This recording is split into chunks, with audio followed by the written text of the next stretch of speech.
Welcome back to another episode of Total Disruption. I am Dr. Jake Clendenning on behalf of the Michael Labersi here with Go Borenstein today. We're talking about trust in the AI world, trust in leadership. And you guys know I love this conversation because this is all what we're about.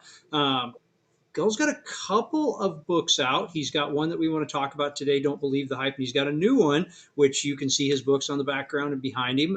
Well, if you're on here, otherwise I'll tell you. Beating Goliath with AI. That's the one we're going to talk about a little bit later. So, Go, tell us a little bit more about you this morning. Thanks for being on. Thank you for having me. The short story is I started an advertising agency 30 years ago with the idea that our company is going to specialize in the small to middle market technology companies before the big boom of the internet and everything else that followed. And the idea was that there were not a lot of agencies on the media side that really understood technology or even tried to understand it because they stopped at what looks good, what sounds good, but they didn't have an understanding that the world is about to change. That was basically the point where I felt that if we are able to help CEOs in the companies of engineers that don't have marketing departments at the time, and even now it has not changed that dramatically. You might have 5 to 15 people, even at the biggest organization, that we will have an opportunity. So fast forward, we're able to start with the small to mid-sized companies. And then over the years, larger companies came to us and say, how do you do it faster? How do you do it better? And most importantly, how do you kind of make it authentic so our campaign doesn't go to the trash can? And the answer was think strategically, create measurements and metrics that kind of benchmark what it is that you're trying to do. And then most importantly, what it is that you're trying to achieve. And then measure it with KPIs that always change, but at least have an idea where you are based on results or lack of results or outcomes, which give you the opportunity to really say, why, how do we fix it? And really kind of fast forwarding to today, we are one of the top 50 B2B agencies in the US. And most importantly, we're in the Washington, D.C. area, so we're very blessed in the sense that because of the Department of Defense, which needs innovation in pretty much everything that you can think about in the commercial world, cybersecurity, analytics, AI, drones, right? And there's all these small to mid-sized companies that have genius uh, CEOs running them, and they need help articulating sometimes what it is that they actually do or how to present it to a business decision maker that isn't the technician, but is looking for the business outcomes. So we're having fun, and it's not easy. It's a specialization, but although the fact that we're able to kind of niche ourselves, that's really kind of made the company successful. And uh, starting every year with clients that have been with us sometimes for 10 to 15 years, when the average in the industry is 2 to 3, I think it says something. And I'm very proud of it. And you should be. I mean, longevity with clientele that's a, and I'll go back and I'll say KPIs for everybody. If anybody that doesn't know a KPI, key performance indicators, and it's Yes. really numbers that you're tracking. Whether if we're going back to household budget, right? A KPI is how much money am I spending on groceries? How much did I spend on going out to eat? It's numbers that you're tracking in order to say, okay, is that working? Where do I need to change? Do I need to adjust? When we're talking about KPIs in sales, you're talking about conversion rates between how many phone calls do I have to make to how many appointments do I get to how many sales do I make. A KPI is critical. Whatever the thing is you're tracking, it's absolutely critical. So I wanted to point that out. And to Gull's point, his KPI, he's got clients that are with him 10 to 15 years that are there that are happy, and the reason they're there is because they trust him. They trust the agency, they trust the process, they trust what's going on. And that is, I love that in what you're doing. I mean, that is absolute social proof in the fact that what you're doing is the right way. So I also love that you were talking about a leader that's not a technician. I kind of giggled in the background about that. That's so many of us. That is so many of us running the businesses because we can't be everything in our business. It's not possible. We have a skill set. We have a lane we should stay in, and we should be hiring out for those other things. So I'm not a technician, plain and simple. I can't write code. That's not even a remote thing. I can ask a Google and I can ask AI to write some code for me, but I have no idea what it's doing. Like it's not my wheelhouse. It's not my jam. So I would be one of those. I would be one of the leaders in the organization that's not a technician, and I have to trust that other people are. So I Yes. absolutely appreciate that. Yes, and to add to what you say, Jake, I always tell people I don't think I'm the original person that said that, but uh, the company basically needs to be you are the sale. So no matter what it is, people buy from people. Even when they buy an integrated AI supply chain management software, there's a person on each side. And if you're unable to really make the human connection, which again is another definition for trust and imbuing trust, you are likely to be number 3 to number 10 when they just put it in an Excel sheet and compare companies. So it's personality, but it's human interaction and the right human interaction.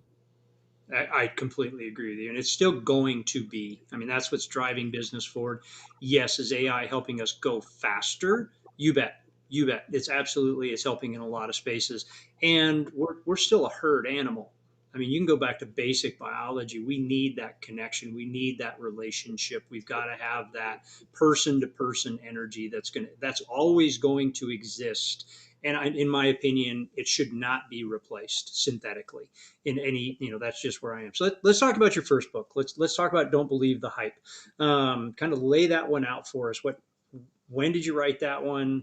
Give us the whole shooting match on that. Well, don't believe the hype when trust is on the line, which is the full name of it, really kind of came to me last year and was published really the first week of 2025, and is still very, very relevant because I started by asking the question, having all this experience working with companies and seeing when they fail, when they succeed, and especially with the introduction of digital marketing and digital communications, the word company culture is becoming something that people are using. And with the advent of social media, where companies used to own the narrative and they could hide whatever are the flaws behind closed doors, or at least with NDAs, now it doesn't exist anymore. And CEOs and companies that have leaders that are either living in the darkness, if you will, of not knowing that there's a glass door out there where your employees could trash your company. And when you're trying to recruit the same ilk of people, you're not able to do that because they don't believe the recruiter in your company or the HR campaign that you're doing. They believe the disgruntled employee that may be completely off base, but that's really what works in terms of that. So the book really is about three things. Is about waking up people to understand that with AI and digital, you got to be prepared on the outside. And the second is creating kind of a framework and understanding that there are really kind of three pivot points or centers that you really got to pay attention to. The first is executive management. If there's no trust when you go into an executive management meeting, because everybody has an agenda and nobody should be getting along with each other unless it's a friendship from a long time. But when you go into a meeting and when the CEO asks a question, how are we doing? If people don't trust each other because they have different points of data that they don't share, that trust breaks down and it becomes like a little um, chain of banana republics, if you will, that live together until a big dictator like Maduro basically comes and say, there's only one truth and it's my truth because I'm the CEO. So that's really kind of an important part. And the second is understanding that employees are no longer assets that are hiding under the desk. They're really kind of the ones that create the corporate culture. And in most companies, the new generations that are coming were born with an iPhone, were born with Wikipedia, were born with third-party validation tools, and most importantly, because to live in an anonymous posting world, they really can say whatever they want without repercussions, and that's really changing the game. And the third is, what do you do when you need to basically create something that will be trusted? And I call it the Trust Index and the Guardian, which is a kind of a framework to help connect the dots between those things. Yeah, I agree with all of that. And I've seen it. I've seen it very much through 2025. A lot of businesses that I've spoken to that are talking about, hey, we need to get AI integrated right away. Right? They're talking about this, and the next phrase they say, but everything's proprietary, so we need to build something closed door, closed system, closed loop that doesn't have access to the rest of the world. And they're using tools like Otter AI. And I'm not complaining about anyone in particular, but they're only using AI to its absolute bare minimum that it can be, and they're still trying to operate in closed doors because they're still trying to hide. Like there's an aspect of, in order for, I've heard this said, and I'll look it up at some point and tell you who said it. In order to trust someone, in order for someone to trust us, we must first trust them.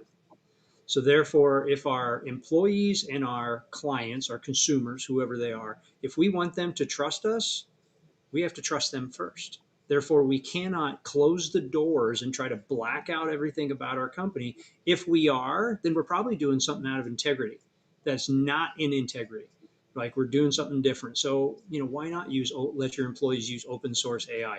Nobody has anything that proprietary that, that AI can't find at this point from elsewhere. So just, man, we got to open our minds up as CEOs and executives. We've got to go ahead and say, all right, I'm going to trust that the world can see inside. They can see through the glass door. It's not a one-sided mirror. We're not in an FBI chamber. Like they can see us. Everybody can see what we're doing. So there's no reason not to say, fine. Let's let everybody use the tools we need to use, and that demonstrates trust, right? If we're open book about everything we do, that's demonstrating trust to our consumers. That's going to get longevity in the fact that they're going to stay with us as a client. They're going to refer more people to us. They're going to stay longer. They're going to upsell. They're going to do all the things that make us have a business. Because if we're not doing that, all we have is a very expensive hobby. We don't really have a business at that point. I love that. So let's get into beating Goliath. Let's start on down that road. This is a new book that came out. You just finished this one and rolled it out. So tell us about beating Goliath with AI. Yes, and the first book really kind of dealt with leaders of corporate America, and really kind of the focus of uh, beating Goliath with AI is really focused on the fact that there are hundreds of thousands of companies all over the world, or thousands of companies in the US that are basically considered small businesses. And in small businesses, typically the CEO or the owner or the founders of the company really kind of trying to understand what to do with AI right now in terms of supply chain, in terms of finance, but mainly marketing. And how do you basically control the narrative in the new environment? And the book really kind of focuses on tools that I can give the readers and the owners of these companies little hacks to use AI tools to achieve their objective, and then kind of beating Goliath because Goliath is too big. And, it only take AI slingshots to make them feel very uncomfortable, and beat the competition. It could be, for example, how do you take a company that you're competing against that might have a great product at a great price, but has a horrible customer service, follow up, the post sale? Well, if you're a company that has that situation and experience it, uh, the thing that I recommend is map out their customer service experience and the buyer's journey and see where they are lacking. Because if you can pick up clients by basically creating a map and then getting their feedback, you can hack into that promise that the big company is making and find out that most of the time the big company is basically covering up something. I also focus on the idea that we don't longer own the narrative as we used to. So it's not a one-way communication, which means if you're able to kind of capture that niche, that opportunity, and use AI to basically multiply the productivity in what you're doing, or I'll give you a crazy example, which is a cheesemaker shop. And basically tried to grow, and then they were basically crushed by the Trader Joe's, by all the other kind of very large chains of supermarkets and grocery stores that were able to offer everything for $1, metaphorically. And then there was a cheese store, and that cheese store owner says, I sculpt cheese. This is my life. This is my passion. I'm an artist with cheese, which made me giggle in the beginning. And I said, show me what you got. And the bottom line of that story was that he didn't know how to tell the story. And by basically using AI tools that, for example, allowed him to do the market research about what niches should he go after. So, for example, there's Italian cheese, there is Swiss cheese, there's Spanish cheese, there's French. All these different types of brands uh, don't have the same quality. So, how do you do that? You find people that like cheese. How will you find people that like cheese or are connoisseurs or influencers of cheese, basically, in a day or a week or a month? In real world, without AI, the answer would be 2 to 3 or 4 or 5 months, and 2 or 3 people basically spending all day trying to make phone calls, to get voicemails, and recall again, and to find that information. So now we have a tool that can automate and enable the Davids of the world to use those AI slingshots to basically find what is the kind of point of weakness that larger companies have to convert that into success. And that's really kind of where, to me, it's kind of a continuation of the last book, because the first book was the big guys, but the smaller guys are not really small. They should be called niche players. And if you can niche yourself and brand yourself around niching, and gain the trust of a population that suddenly has 50 influencers that just went to your store and loved the cheese so much that they want to tell everyone and create word of mouth, you can grow really fast. And then you go to a trade show and meet distributors, and suddenly your business blows up in a good way. I love the analogy here, Gul. I love the fact that you've switched the narrative around AI on this one a little bit. And I want to point this out to people if they didn't catch it. You've got the niche players who are the Davids, right? You've got the niche players who are the Davids, and you've got and I'm seeing David and Goliath references coming up left and right lately. I'm not exactly sure why, but man, am I seeing that a lot. So I just love that this plays into that. And Goliath is the established large businesses, and AI is the slingshot. No one has brought that up as a concept yet. This AI has been put out there almost as the Goliath. It has been thrown out there as you can't compete with AI.